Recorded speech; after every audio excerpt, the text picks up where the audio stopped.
Sobat Maestro yang dikasihi Tuhan, dimanapun saudara-saudara berada, kita bersyukur pada Tuhan karena kalau pada hari ini kita bisa berjumpa lagi dalam acara Maestro Golden Moment, juga untuk firman yang sebentar kita akan renungkan bersama.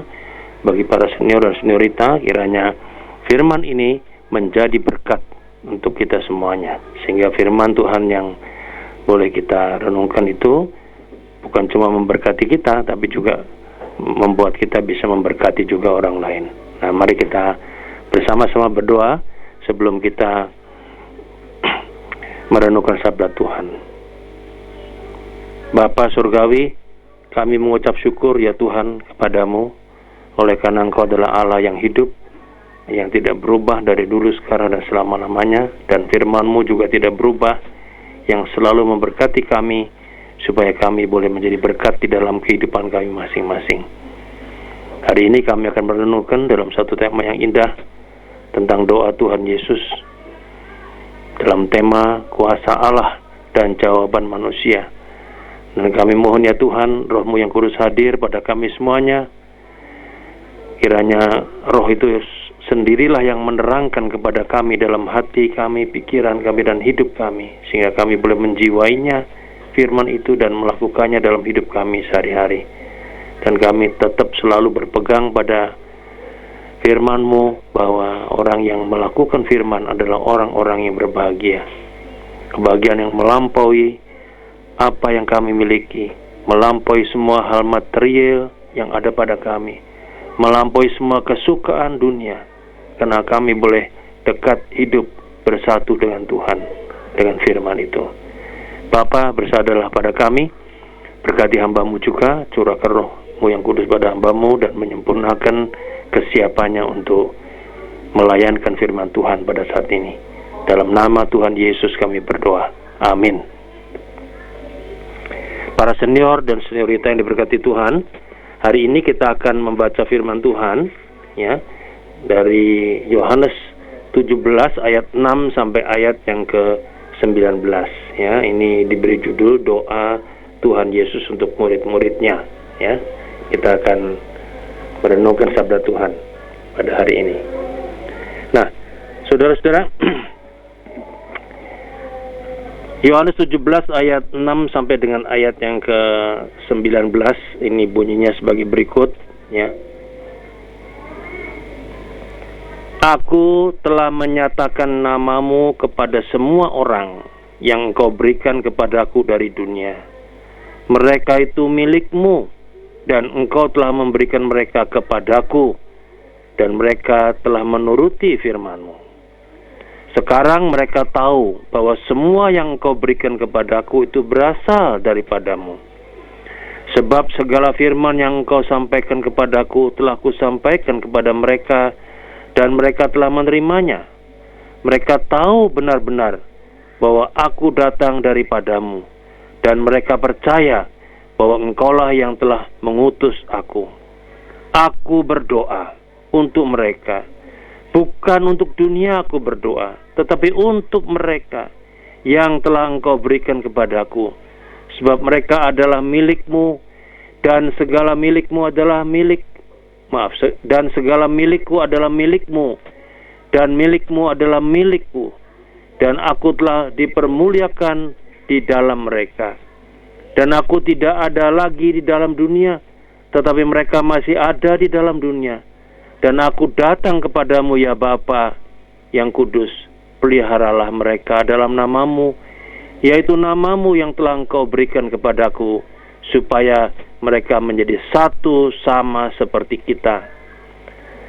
Selama aku bersama mereka, aku memelihara mereka dalam namamu, yaitu namamu yang telah Engkau berikan kepadaku. Aku telah menjaga mereka, dan tidak ada seorang pun dari mereka yang binasa, selain daripada dia yang telah ditentukan untuk binasa, supaya genaplah yang tertulis dalam kitab suci. Tetapi sekarang aku datang kepadamu, dan aku mengatakan semuanya ini sementara aku masih ada di dalam dunia, supaya penuhlah sukacitaku di mereka. Aku telah memberikan firman-Mu kepada mereka, dan dunia membenci mereka, karena mereka bukan dari dunia, sama seperti aku bukan dari dunia. Aku tidak meminta supaya Engkau mengambil mereka dari dunia, tetapi supaya Engkau melindungi mereka daripada yang jahat. Mereka bukan dari dunia, sama seperti aku bukan dari dunia. Kuduskanlah mereka dalam kebenaran. Firman-Mu adalah kebenaran. Sama seperti Engkau telah mengutus aku ke dalam dunia, demikian pula aku telah mengutus mereka ke dalam dunia. Dan aku menguduskan diriku bagi mereka, supaya mereka pun dikuduskan dalam kebenaran. Ya, demikianlah seluruh pembacaan Alkitab kita pada hari ini. Yang berbahagia ialah mereka yang mendengarkan firman Tuhan serta memeliharanya dalam kehidupannya sehari-hari. Haleluya. Ya. Sobat Maestro yang dikasih Tuhan, para senior-senior yang diberkati Tuhan juga, pada hari ini kita sama-sama belajar sebuah tema yang indah, yaitu kuasa Allah dan jawaban manusia. Ya. Tadi kita membaca Yohanes 17 ayat 6 sampai 19. Di situ sebetulnya tema atau pokok dari pikiran yang ada di perikop itu adalah doa Tuhan Yesus bagi para murid supaya para murid menjadi satu. Ya. Tapi bukan sekedar kesatuan lahiriah, kesatuan fisik, tapi kesatuan yang mengalir dari kesatuan antara Yesus dan Bapa yang ada di dalam diri para murid. Ya. Karena itu Yesus tidak berdoa, ya, agar orang-orang itu menjadi satu hanya dalam diri mereka sendiri sebagai kesatuan gereja. Tidak. Ia berdoa agar kita ini atau para murid menjadi satu di dalam kita, dalam Yesus dan dalam Allah. Itu ayat-ayat yang ada dalam Yohanes 17 ayat 6 sampai 19. Itu berarti bahwa Yesus berdoa agar gereja tinggal di dalam kesatuan yang terbangun antara Tuhan Yesus dan Bapa dan Allah. Ya. Kesatuan dalam kuasa Allah. Karena Allah itu Allah yang kuat kuasa, atau pakai istilah yang seringkali saudara-saudara kita dengar itu ya, apa, El Shaddai, Allah Maha Kuasa. Ya. El Shaddai itu Allah Maha Kuasa, kuat kuasa Allah. Ya. Doa yang panjang lebar diucapkan Tuhan Yesus itu sebetulnya menunjukkan betapa besar kasih dan kepedulian Tuhan Yesus kepada para murid. Mengapa?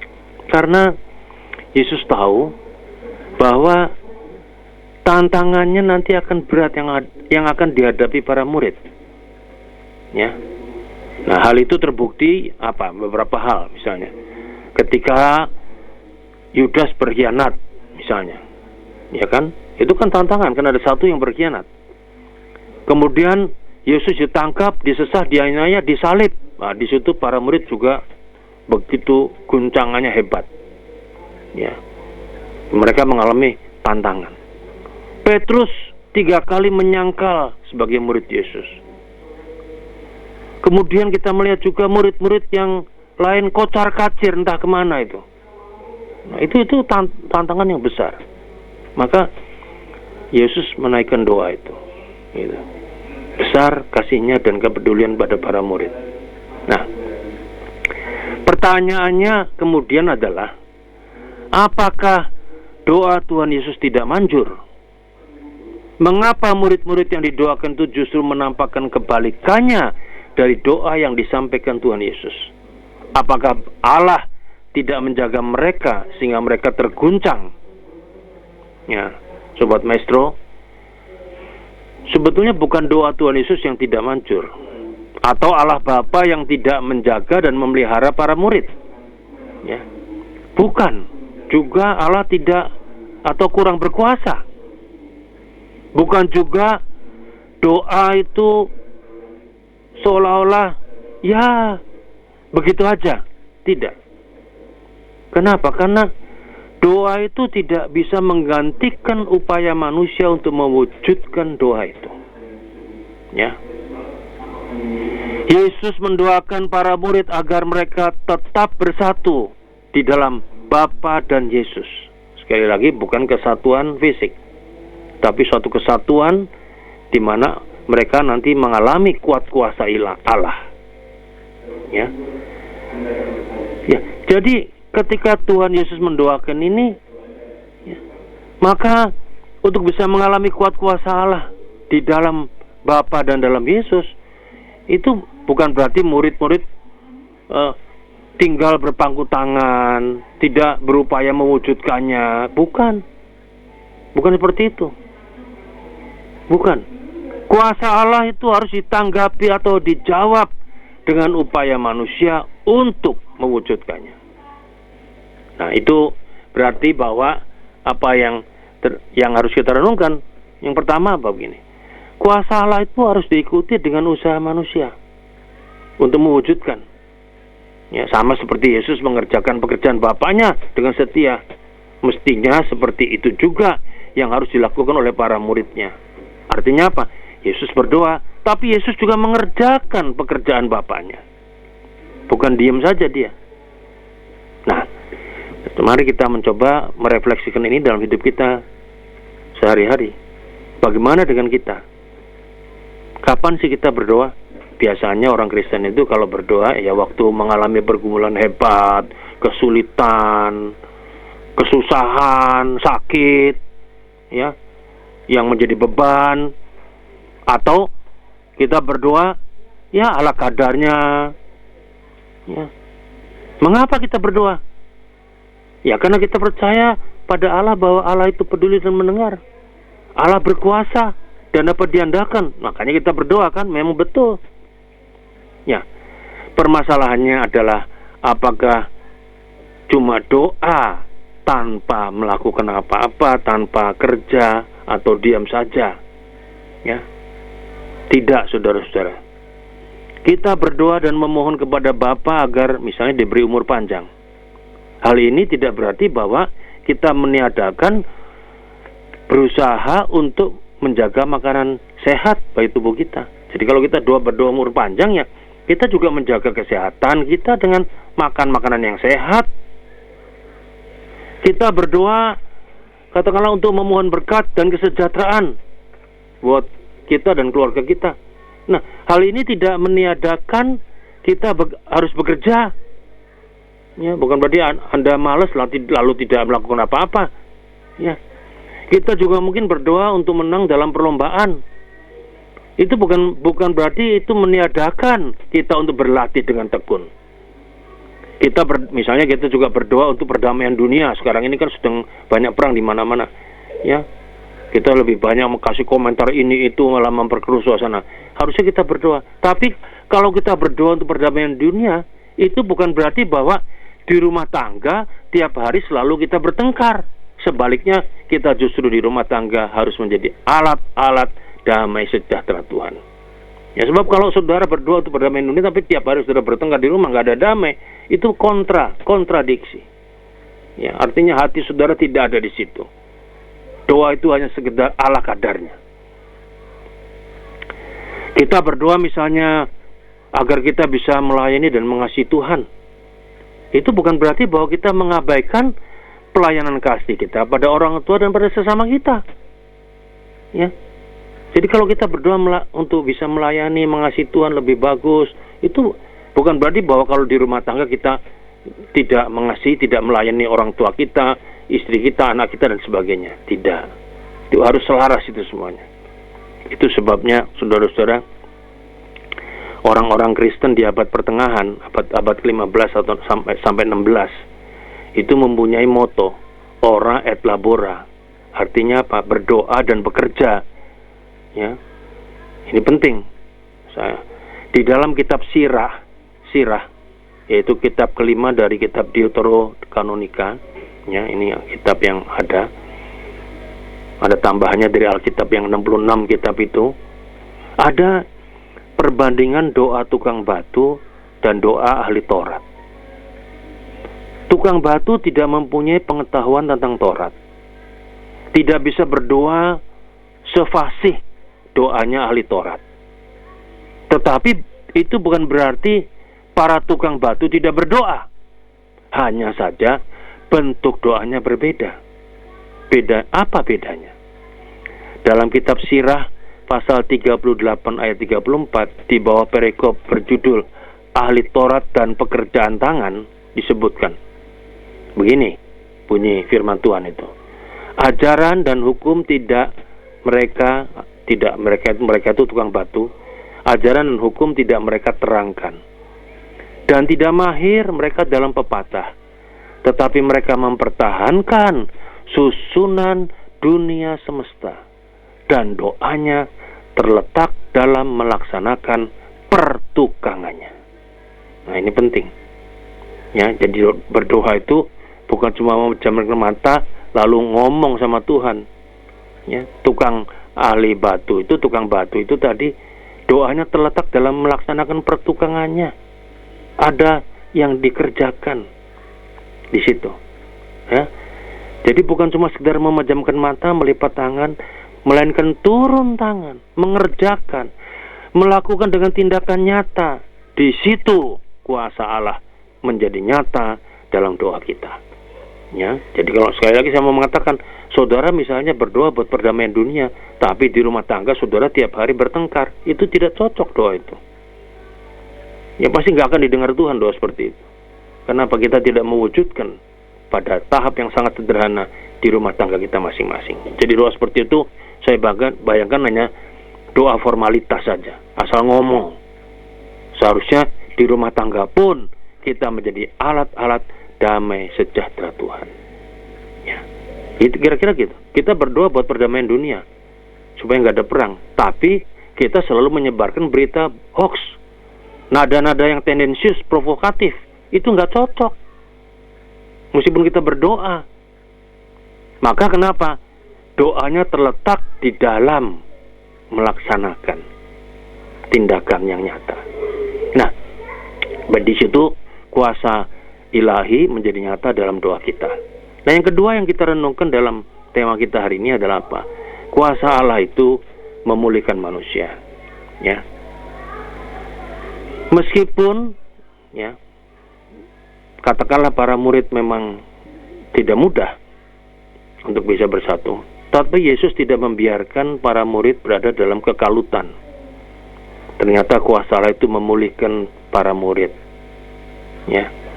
Setelah peristiwa yang mengguncang mereka hebat, Yesus yang bangkit memulihkan mereka. Selanjutnya mereka harus benar-benar mewujudkan doa Tuhan Yesus. Setelah Yesus naik ke surga, yang baru saja kita rayakan beberapa hari yang lalu, hari Kamis, mereka kemudian sehati sepikir, bersatu, menantikan pencurahan Roh Kudus. Mereka siap melanjutkan apa yang telah dikerjakan Tuhan Yesus. Mereka merasakan kuasa Allah memulihkan mereka. Kebangkitan Tuhan Yesus menunjukkan kekuatan Allah yang luar biasa.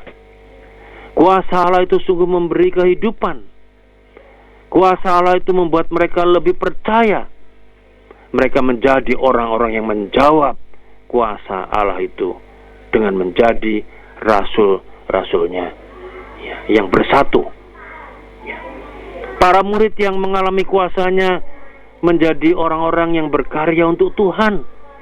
Kalau boleh saya gambarkan secara sederhana, para murid yang mengalami kuasa yang Tuhan ini, ya, mengalami kuasa Allah ini, yang memulihkan, itu kalau apa-apa untuk Tuhan selalu jawabannya ya, nggak pernah tidak. Ya, coba bayangkan dengan kita. Kita kalau diminta apa-apa oleh Tuhan, jawabannya bisa tidak. Nggak pernah kita ngomong ya terus. Itu kita.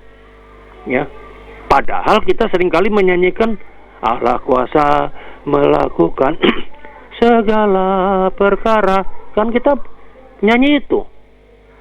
Kita percaya. Tapi kita artinya apa? Selalu menjawab, ada jawabannya tidak. Tidak selalu iya. Nah, para murid enggak. Para murid iya. Dijawab ya. Jadi kalau apa-apa untuk Tuhan, selalu jawabannya iya. Ya. Kenapa? Karena Allah kuasa melakukan segala perkara. Kalau kita kan seringkali, ya Tuhan nggak bisa inilah, jangan saya Tuhan, orang lain saja. Jadi itu jawaban kita. Ya. Jadi kalau kita seperti itu, kita hanya sampai pada percaya, cuma percaya, tidak melakukan dengan perbuatan, dengan tindakan, dan dalam pekerjaan. Seharusnya kita mengarahkan sikap kita pada kuat kuasa Roh Allah yang membangkitkan semangat dan kekuatan dalam hidup kita.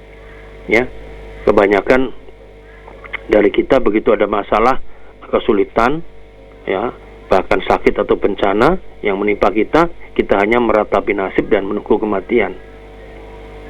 Tapi kalau kita meyakini bahwa kuasa Allah itu memulihkan kita, ya, dan kita jawab ya pada Tuhan, harusnya tidak demikian. Tidak. Kita harus menyambut, merespon, menjawab itu. Ya. Karena apa? Karena itu akan memulihkan, akan membangkitkan semangat dan kekuatan dalam hidup kita. Ada pepatah yang mengatakan, we cannot direct the wind, but we can adjust the sail. Ya, we cannot direct the wind, but we can adjust the sail. Artinya apa? Kita memang tidak bisa menentukan arah angin, tetapi kita masih bisa mengubah arah layar sehingga perahu hidup kita tetap melaju. Ya. Kita memang tidak bisa menentukan apakah angin akan bertiup dari utara atau barat. Maksudnya apa? Kita tidak bisa menentukan apakah masalah, kesulitan, sakit, bencana, ya, pergumulan akan menimpa kita atau tidak. Ya. Karena kita nggak tahu hari esok.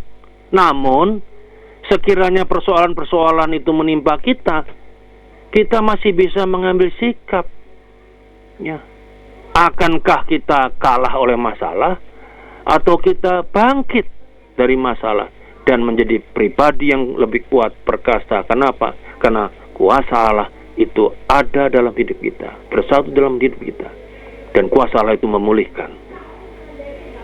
Ya, seperti halnya burung elang yang ketika terbang tinggi ke angkasa tidak jarang tertimpa badai ataupun taufan. Dan selamat tidaknya burung elang itu ditentukan oleh arah sayapnya. Artinya begini, ketika elang itu mengarahkan sayap ke bawah, angin pasti akan melemparkan tubuhnya yang akan membuat dia jatuh, bahkan bisa mati. Sebaliknya kalau elang itu mengarahkan sayapnya ke atas, burung itu akan mampu mengatasi, melampaui badai itu, bahkan ia akan terbang semakin tinggi. Ya. Demikian juga dengan kita. Tatkala badai kehidupan menerpa kita, tumpukan kesedihan harus menjadi pengalaman kita. Selamat tidaknya hidup kita sangat ditentukan oleh sikap kita. Apakah kita mengarahkan sikap pada kuat kuasa Allah yang akan membangkitkan semangat dan kekuatan hidup kita, ataukah kita justru terpaku pada permasalahan dan meratapi nasib yang pada gilirannya membuat kita semakin terpuruk? Dalam Roma pasal 8 ayat 9 ditegaskan oleh firman Tuhan bahwa Roh Allah itu diam di dalam diri kita, seperti doa Yesus bahwa Allah Bapa dan Tuhan Yesus ada dalam diri kita, ya. Selalu kan begitu. Itu digambarkan dengan Yohanes 15 pada beberapa minggu lalu. Saya sudah terangkan seperti pokok anggur dan carang, ranting, ya. Ada dalam diri kita sebagai orang percaya, ya, kuasa Allah itu. Kalau dalam kuasa Roh Allah itu Tuhan Yesus telah bangkit dari antara orang mati, kuasa Rohnya pun juga berkuasa untuk membangkitkan semangat dalam hidup kita. Yang Allah inginkan adalah hati kita arahkan pada kehendak Allah. Roh yang membangkitkan, kuasa Allah yang memulihkan, yang memberikan hidup dan semangat pada kita. Mari saudara-saudara, kita makin yakin dan percaya bahwa kuasa Allah itu ada sampai hari ini, dan itu membutuhkan jawaban dari kita manusia, sehingga kita bisa makin terbang tinggi seperti burung elang tadi yang terbang menyongsong badai. Selamat hari Minggu, Tuhan memberkati. Amin.